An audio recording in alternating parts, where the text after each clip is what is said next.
Salut les apprentis sorciers, ici la sorcière à lunettes et bienvenue dans mon atelier. Je pense ne pas me tromper si je dis que beaucoup d'entre nous ont été biberonnés aux productions Disney, que ce soit par les cartoons, les séries et films live-action, les parcs, les polémiques historiques et surtout par leurs films d'animation. L'Empire aux grandes oreilles a eu un impact immense sur le monde occidental, pour le meilleur comme pour le pire. Et je ne vaux pas mieux que n'importe qui d'autre à ce sujet, même si certains me reprochent d'être de plus en plus aigri en vieillissant.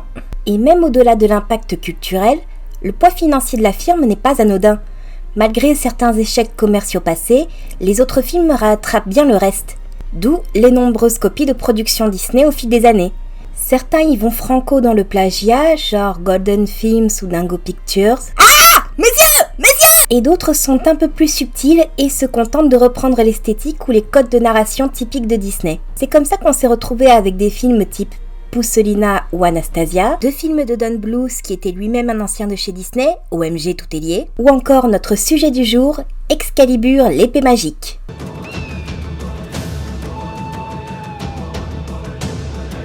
Excalibur, l'épée magique, ou Quest for Camelot aux USA, ou encore The Magic Sword Quest for Camelot en Grande-Bretagne, est un film d'animation américain qui a trop de titres, sorti en France le 14 octobre 1998, produit par la Warner et réalisé par Frédéric Duchot. Enfin ça c'est sur le papier, mais dans la pratique c'est un peu plus compliqué, j'y viens dans 2 secondes. Au départ intitulé La quête du Saint Graal, le film était censé être une adaptation très libre de The King's Damsel, 3e tome d'une trilogie de romans écrits par Vera Chapman entre 1975 et 1976, inspirée par la légende arthurienne. Elle continuera d'ailleurs de s'en inspirer jusqu'à sa mort en 1996. Les romans se basent sur les histoires autour de Lynette, un personnage secondaire qui n'apparaît dans le cycle arthurien qu'à partir de Le Morte d'Arthur de Thomas Malory vers 1469. La trilogie de Chapman raconte donc les mésaventures de cette dame noble, de sa sœur Lyonesse, de leurs fiancées respectives Sir Gareth et Sir Gaeris, et de leur lutte contre le Chevalier Rouge. Et comme dit plus tôt, c'est le 3e titre de cette trilogie qui devait servir de base quand Warner Animation lance le projet La quête du Saint Graal en 1995, avec Bill Kroyer et Frédéric Duchot à la réalisation. Enfin, jusqu'à la mise en chantier de Space Jam en 1996, ce qui réduit les équipes d'animation de moitié, force à réécrire le scénario à plusieurs reprises et n'apaise pas les nombreux conflits entre Kroyer et les studios. Vers l'année 96, Kroyer quitte officiellement le projet, où il est viré, c'est pas clair, en entraînant avec lui plusieurs employés du département art, 2 chefs animateurs et le producteur initial. Je vous laisse imaginer le chaos qui régnait dans cette partie du studio à ce moment-là. C'est donc dans le sang, les larmes et les économies de bout de chandelle que Duchot mènera le projet à terme pour une sortie en 98. Le film rapportera 38,1 millions de dollars pour un budget de 40 millions, ce qui hélas en fait un petit échec. Et du coup, de quoi qu'elle parle cette production chaotique ? Eh bien ça parle de Kelly, fille unique de Sir Lionel, un des chevaliers de la table ronde, et qui rêve de suivre les traces de son père. Ce dernier se fait hélas tuer en protégeant son roi de Ruber, un chevalier maléfique qui désire s'emparer d'Excalibur et de tout Camelot avec. 10 ans plus tard, Ruber envoie son griffon voler l'épée, mais il la perd dans la forêt interdite, une zone végétale assez large autour du château, remplie de trucs aussi bizarres que mortels. Ruber décide alors de prendre la mère de Kelly en otage pour pouvoir s'infiltrer dans Camelot. Kelly part donc à la recherche d'Excalibur, dans l'espoir de pouvoir la rendre à Arthur avant que Ruber n'atteigne le château. Au cours de son périple, elle sera accompagnée de Gareth, un ermite aveugle qui mettrait sa pâtée à Daredevil, et de 2 dragons siamois nommés Devon et Cornouailles, qui assurent la caution comique typique des films d'animation destinés à la jeunesse. Le tout enrobé de chansons de partout, parce que animation traditionnelle et Disney. Ouais, si le but au début de la pré-prod était de faire un film d'animation assez sérieux, quoique édulcoré des passages les plus malaisants du roman, Warner a mis son grain de sel en pensant pouvoir gratter quelques dollars de plus s'ils imitaient l'esprit Disney de l'époque. Non, sérieux, il y a presque tout. Une héroïne qui chante sur une falaise qu'elle veut plus dans sa vie, un méchant over the top qui se sert d'une potion pour atteindre son objectif, une relation amoureuse qui commence sur les moqueries et le conflit, le comic relief dont la chanson est remplie de références à des technologies modernes, un compagnon animal comique, même s'il est techniquement du côté des méchants, Une chanson reprise par tous les artistes de l'époque, et même les designs des personnages ressemblent à des prototypes de personnages Disney. Mais comme il ne suffit pas de ressembler à cet LM pour en faire, imiter l'esthétique et la formule Disney ne garantit pas de faire un bon film d'animation. Et puis, j'avoue que je suis un peu curieuse de voir à quoi aurait pu ressembler le film si on s'en était tenu au script original. C'est donc pour satisfaire cette curiosité que j'ai décidé de réaliser de nouvelles têtes pour Kelly, Garrett et Rubber. À mon style cette fois pour avoir un peu plus de liberté. À nos marques, prêts, dessinons.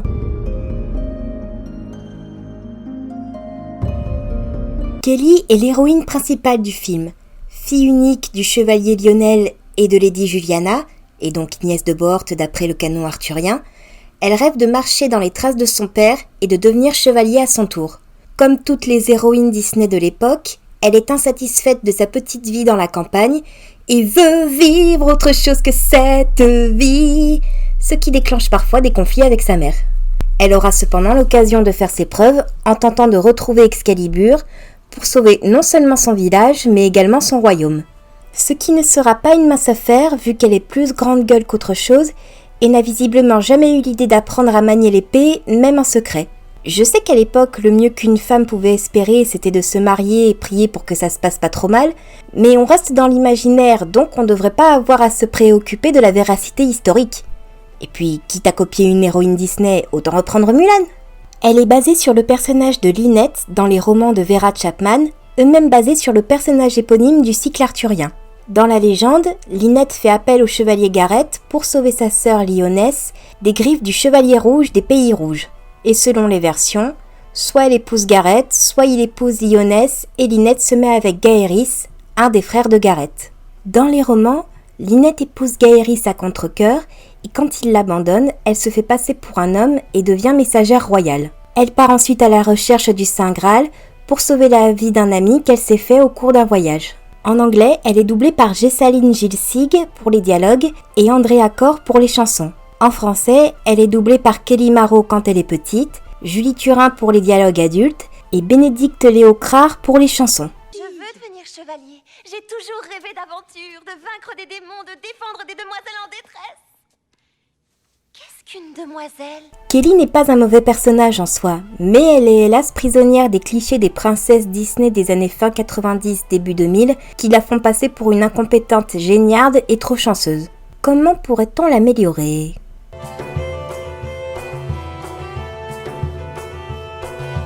Dans le script original, l'héroïne partait à la recherche du Graal pour sauver sa sœur d'un chevalier maléfique. Et dans les romans de Vera Chapman, Lynette devient messagère du roi après son mariage raté. J'ai bien envie de repartir sur cette base, ce qui implique de faire de Kelly une messagère. J'en profite donc pour lui rendre le nom de Lynette, histoire de rappeler les origines du projet. Comme l'esthétique se veut inspirée de l'Angleterre médiévale avec des touches de fantaisie, c'est toujours bien d'avoir une base aussi historique que possible. Lynette portera donc une cape marquée du blason du roi Arthur, un peu beaucoup remaniée par mes soins, de bonnes bottes pour la marche, une sacoche pour ses 2-3 vivres et une épée courte. Et même si c'est pas la tradition, j'ai envie d'ajouter une capuche à sa cape, en cas de pluie. En termes d'histoire, j'envisage de reprendre la Lynette fille de noble qui voit son domaine ravagé par le chevalier rouge des Pays Rouges qu'on trouve dans la légende et les romans de Chapman. Sauf que cette fois-ci, le chevalier rouge en question épargnerait volontairement Lynette et exigerait qu'elle lui ramène Lancelot en échange de sa sœur, que je rebaptise officiellement Léonie.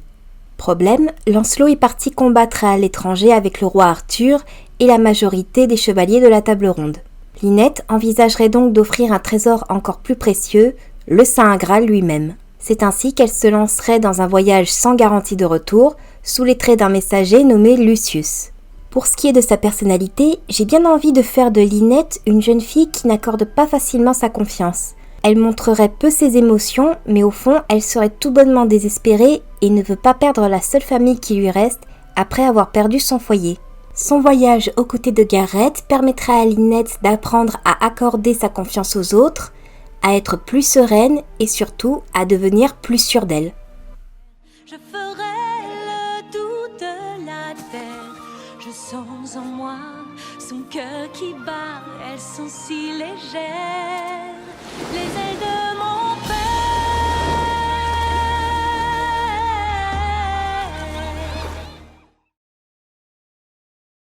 Gareth est le second personnage principal du film. C'est un garçon d'écurie qui rêvait de devenir chevalier, mais a perdu la vue après avoir reçu un coup de sabot sur la tête. Je suis pas sûre que ça fonctionne comme ça, mais bon. Grâce au père de Kelly, il a repris confiance en lui pour ensuite reperdre confiance quand Lionel se fait tuer. Il s'est alors exilé dans la forêt interdite et a vécu en ermite jusqu'à sa rencontre avec Kelly. Sa seule compagnie avant était Aiden, un faucon aux ailes d'argent envoyé par Merlin pour faire perdre Excalibur au Griffon en début de film. Grâce à lui, Gareth a pu survivre toutes ces années dans la forêt en dépit de sa cécité. Il n'est cependant pas invincible comme on voit dans le film et il semble complexé sur son handicap qui ferait de lui un moins que rien aux yeux des autres. Son équivalent dans la légende arthurienne est le plus jeune neveu du roi Arthur et il a pour frères les chevaliers Gaërys, Agravin et Gauvin. C'est à lui que fait appel Lynette pour sauver sa sœur des griffes du chevalier rouge et sa mort lancera indirectement la guerre entre Lancelot et Arthur. Dans les romans de Vera Chapman, il épouse Lyonesse après l'avoir sauvée du chevalier rouge, en dépit de l'amour que Lynette éprouve pour lui. Puis il disparaît avec son épouse dans les méandres du scénario. En anglais, il est doublé par Carrie Elwes pour les dialogues et Barry White pour les chansons. En français, il est joué par Emmanuel Curtil pour les dialogues et Michel Chevalier pour les chansons. C'est moi qui te suis reconnaissant. Pourquoi ? Pour m'avoir rappelé pourquoi je suis un ermite. Gareth, en tant que tel, est un personnage assez sympa. J'aime beaucoup son humour un peu sec et ses capacités ne sont pas trop exagérées à mon goût. Mais je pense qu'on peut faire mieux.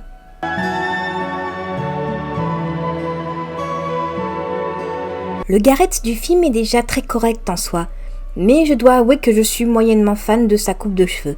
C'est donc le premier détail que je pense changer, avec peut-être sa tenue. J'en dirai davantage en détaillant son histoire, mais en résumé, je lui ajoute quelques morceaux d'armure qu'il aura l'habitude de recouvrir de sa cape. Comme dans le film, il sera aveugle et utilisera un bâton de marche comme arme, afin d'éviter de faire des victimes accidentelles avec une épée. Et comme dans la version originale, il sera guidé par Aiden, le faucon aux ailes d'argent.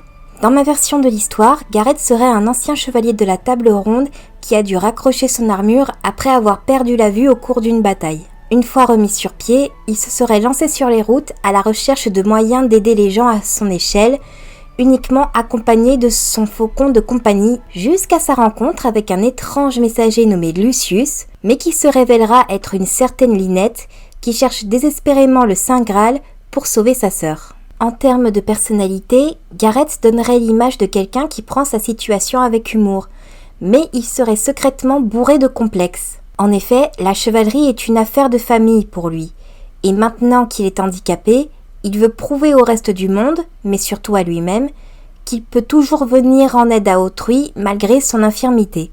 Son voyage aux côtés de Lynette lui permettrait d'accepter sa vulnérabilité et de comprendre que son handicap ne définit ni son identité ni son futur. Comme le chêne s'enchaîne au sol, pour rester en vie, moi je vis seul. Mon univers est solitaire sur cette terre, moi je vis seul. Rubber est l'antagoniste du film. Ancien chevalier de la table ronde, sa soif de pouvoir l'a poussé à vouloir détrôner le roi Arthur et à tuer le père de Kelly au passage. Après cet échec, il s'exile pour revenir 10 ans plus tard, accompagné d'une armée de mercenaires, d'un griffon et équipé d'un stock de potions qui lui permettent de mélanger la chair humaine avec des objets. Il va même jusqu'à souder Excalibur à son propre bras quand il arrive enfin à obtenir l'épée. Ça c'est métal! Je sais pas s'il était déjà cinglé quand il était encore chevalier ou si ça s'est empiré avec le temps, mais en tout cas, ça lui permet de sortir des tronches pas possibles qui sont juste géniales. Film pour enfants oblige, il finira par perdre l'épée en la replantant dans le rocher dont Arthur l'avait retirée, et il finira désintégré par l'énergie dégagée par le replantage. En fait, quand j'y repense, c'était carrément glauque. Il est basé sur le Chevalier Rouge, qui est un titre de noblesse porté par de nombreux personnages différents du cycle arthurien. Le tout premier date même de Perceval ou le Comte du Graal, de Chrétien de Troyes, écrit vers la fin du XIIe siècle. Mais celui qui nous intéresse est Sir Ironside des Pays Rouges. La dame qu'il aime lui a fait jurer de tuer Lancelot et il a cru attirer ce dernier vers lui en emprisonnant Lady Lyonesse dans une tour et en tuant tous les chevaliers qui tenteraient de la sauver. Manque de bol, c'est Sir Gareth qui débarque et parvient à le vaincre. Mais Gareth épargne Ironside, en échange de quoi celui-ci fait des excuses à Lancelot et se met au service d'Arthur. Dans la trilogie de Vera Chapman, Sir Ironside est un antagoniste important, mais au final très peu présent. Il n'est qu'un prétexte pour lancer l'intrigue sans vraiment interagir avec Lynette. Il est joué par Gary Oldman en anglais, parce que le Star System. En français, il est joué par le regretté Marc Alphos pour les dialogues et Vincent Grasse pour les chansons. T'ai-je déjà dit aujourd'hui à quel point tu étais remarquablement et désespérément stupide et borné? Je sais pas vous, mais moi ça me manque un peu l'époque où Disney faisait des méchants charismatiques qu'on prenait plaisir à voir être maléfiques et dont la mort était bien cathartique.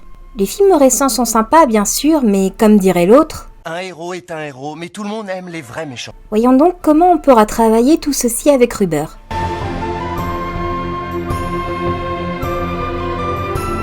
Alors oui, c'est un peu cliché de faire un chevalier maléfique, mais c'est littéralement ce qu'est le personnage dans les 3 versions de l'histoire, et j'ai bien dit que je voulais me rapprocher du matériau d'origine. Donc Ruber, ou Rubeus dans ma version, va rester un grand musclé en armure. Armure bien évidemment stylisée et customisée pour lui donner un air badass. J'ai bien envie de le vieillir un peu parce que dans le film, on a surtout l'impression d'une calvitie précoce. Nous aurons donc un homme baraqué, dans la cinquantaine, le visage marqué d'une ou deux cicatrices, et dont l'armure est renforcée par un rubis ensorcelé. Dans mon histoire, Rubeus s'est attaqué au domaine de Lynette car un de ses druides a prédit qu'il serait tué par un enfant de ce domaine accompagné d'un chevalier en conflit avec Arthur. Il a donc interprété cette prophétie comme un garçon de ce domaine accompagné de Lancelot en conflit avec Arthur pour la main de Guenièvre. D'où l'intérêt de prendre la petite Léonie en otage pour pouvoir faire pression sur Lynette, la nouvelle maîtresse du domaine après la mort de leur père. Même si j'aime beaucoup le Ruber psychotique du film, je préférerais faire de mon Rubeus un méchant bien menaçant, mais néanmoins pas dénué d'une forme d'élégance et d'un certain humour noir, un peu à la Shere Khan dans le livre de la jungle. L'intérêt de ce personnage reposerait plutôt dans l'ironie tragique qui l'attend. Et j'entends tragique au sens théâtral du terme. C'est-à-dire que le personnage précipite son destin en tentant d'y échapper et entraînera tous ses êtres chers dans sa chute. Dans le cas de Rubeus, peut-être qu'il n'a pas bien interprété la prophétie, qui sait? Vous vous êtes trompé si vous croyez que Ruber pourrait tout abandonner.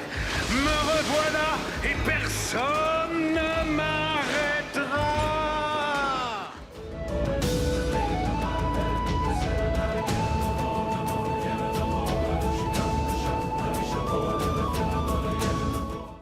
Comme je l'ai dit un peu plus tôt, Excalibur l'épée magique n'a pas tellement bien marché au box-office international. Et même les bonnes ventes VHS et DVD ne suffiront pas à rattraper les pertes. Pourtant, il y aura quand même eu un jeu Game Boy, un jeu PC, un livre audio et une version théâtrale qui se jouera dans les parcs Six Flags Great Adventure entre 1998 et 2001. C'est quand même pas mal. Hélas, Excalibur ne convaincra pas beaucoup de monde. Il faut dire que son manque de cohérence, d'explication et son aspect copie évidente ne joueront pas en sa faveur. Et du coup, on aura tendance à passer outre la bonne animation, les bonnes musiques et le méchant tellement starbé qu'il en devient charismatique. Il faut néanmoins rappeler que Warner, c'est la maison des Looney Tunes à la base. Des cartoons connus pour leur aspect complètement déjanté, en contraste de la féerie disneyenne. D'ailleurs, les rares fois où ils font du cartoon dans le film, ça fait vraiment mouche. Mais ils sont tellement préoccupés par l'idée d'imiter le Disney de l'époque que ça finit par en devenir ridicule. Ce qui est bien dommage parce que l'histoire de base peut avoir un certain potentiel même sans les passages les plus malaisants du livre.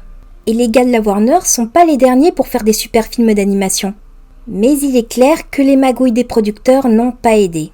Bien sûr qu'il est impossible de prévoir quel projet fera un four ou fera exploser le box-office. Mais on ne peut pas espérer un miracle d'une équipe réduite de moitié, menée par une personne peu expérimentée, et dont les studios se mêlent de la plus petite frame pour conserver le budget au maximum. Et ça, ce serait bien que le patronat culturel l'accepte une bonne fois pour toutes. Alors bien évidemment, Excalibur l'épée magique n'est ni la première ni la dernière tentative de reproduire la formule Disney. En fait, ils tentent eux-mêmes de la reprendre depuis les années 2010, si ça c'est pas un comble. Et ça continuera sûrement tant que Disney engrangera du fric. C'est pas un mal en soi. Après tout, les idées ne viennent pas de nulle part, et il est bien connu que l'animation, c'est l'entreprise du recyclage d'idées par excellence avec le jeu vidéo. Toutes les histoires utilisent des formules, schémas, tropes, appelle ça comme tu veux.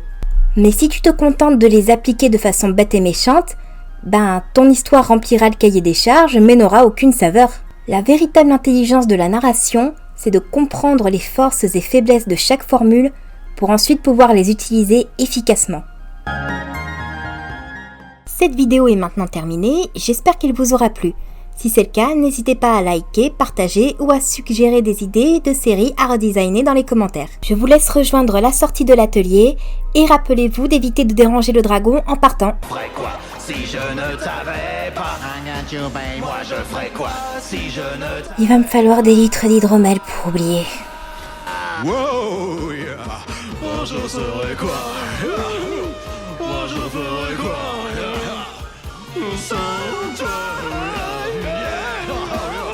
Merci beaucoup. Hey, rien. Dis donc, t'as jamais dit que tu chantais comme un pied, toi?